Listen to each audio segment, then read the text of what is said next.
नमस्कार जय जगन्नाथ। प्रथमे कहतु आपण मैंने केमती अच्छा मु तो बहुत बढ़िया अच्छी जॉब रे आपण जानते कि मो रिसेंट मैरिज होती जॉब रे ठीक 6 मंथ पर मोर मैरिज है नवेम्बर 26 रे मोर मैरिज कला। तो मैरिज पूर्वर गोटे अलग प्रकार माहौल थिला, मैरिज पर गोटे अलग प्रकार माहौल निजर फैमिली मेंबर बढ़े तापर जॉब जॉब को तो निज प्रोफेशनल लाइफ को देखा पड़ो। तो ये सब व्यस्त मु भिड आनी पार नी बहुत दिन पर आपण मान निकट को भिड आनी समस्त को मो तरफ बहुत बहुत धन्यवाद जनाऊँगी। आ गोटे कथा भी कहबी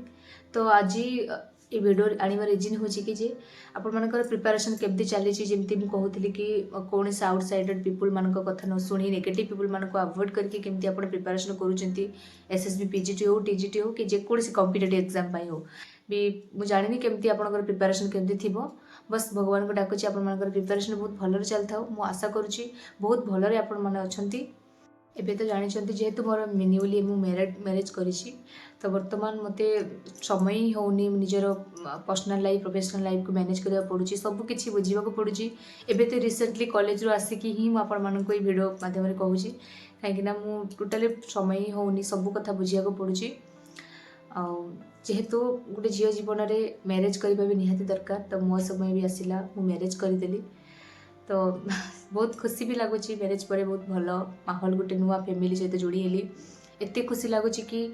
माने बहुत खुशी लगुच मुझे एक्सप्रेस करें। बस मु चाहूँगी जे मो भली आपण माने भी जॉब करूँ सक्सेस हूँ जमी आमर जॉब जमी गोटे सक्सेस ठीक सेमती मैरिज भी गोटे सक्सेस समस्ते मैरिज भलरे करें जहाँ भी हो भगवान का आशीर्वाद अच्छी भलरे भलरे मैरिज सरीगला। बहुत कथा भी वीडियो माध्यम में जनाऊँगी जे मोर ओपीएससी पीजीटी रिटर्न होती भाईवाई से डाकी ना बट डाक बहुत जल्दी नोटिस आसब। तो जहाँ भी हो भगवान 2024 मसीह जो परिश्रम 25 मोर फलप्रद हो 24 मसीह बहुत सारा परिश्रम थिला मो लाइफ बहुत संघर्ष थिला से संघर्ष रु माने किछि किछि सिखिली आ सिखिकी ही 2025 मुझे अप्लाई करुँची मो लाइफ रे मुझे अप्लाई करुँची जेते जेते बड़ संघर्ष सेते बड़ सफलता यहाँ मुझे शिखिगली जेते बड़ संघर्ष तुम कर सेते बड़ सफलता पाइब एटा निराट सत्य जोटा कि मो लाइफ रे मुझे अंगे लिभाऊँगी। आउ संघर्ष सबु क्षेत्र रे चाकरी क्षेत्र हो बाहागर क्षेत्र हो सब क्षेत्र फैमिली क्षेत्र में जेकोसी अविवाद क्षेत्र में हो संघर्ष नहेले सफलता जमा भी मिलबनी। आ गोटे कथा भी आपण मानक कहबी आपण मानकर संघर्ष जो कष्ट जंत्रणा देखि गति करूचंती सेटा भी आपण पाई गोटे संघर्ष भगवान तो परीक्षा नेबे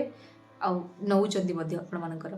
तो समस्तंकर किछि भगवान काहाको देले किछि परीक्षा निहंती तो आपण माने भाबंतु वर्तमान एटा आपण माने परीक्षा दउचंती आ से परीक्षा उत्तीर्ण होबा हेले आपण को सब क्षेत्र रे स्ट्रगल संघर्ष करिया को पड़िबो स्ट्रगल करिया को पड़िबो। तेणु जमा भी एक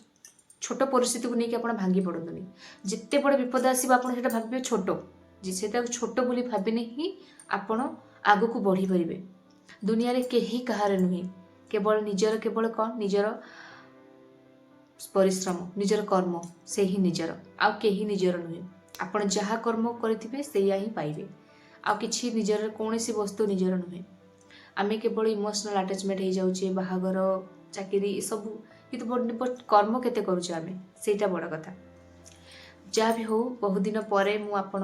पाखक माने वीडियो माध्यम किसी वार्ता देली जे मु गोटे मो लाइफ रे जा सिखिली जे संघर्ष पर सफलता निश्चित आ जे ठीक उपाय संघर्ष करथिबो सफलता परफेक्ट उपाय पाइबो पूरा एटा पूरा मु डिटेल्स पूरा निजे ही अंगे लिभाऊँ मो लाइफ रे 2024 मो पई एते संघर्षमय थिला ना के सपोर्ट करूतिले ना के मो सहित थिले ना मु केते संघर्ष थिला सेटा मु एक्सप्रेस करि पारुनी छोटो जहाँ भी किछि हो भगवान मो सहित अछंती मु बिलीव करूची आ ठीक कर्म करि चलंतु भगवान निहाती साथ देबे। आशा करूची आपण मानकर जो प्रिपरेशन जहाँ पाई भी आपण लागुचंती भलरे भलरे करूथिबे आपण भल भी थिबे। बाहागर परे मु एटा मोर फर्स्ट वीडियो आपण मानकर शुभेच्छा शुभकामना कामना करूची। आज पाई रहिली नमस्कार जय जगन्नाथ।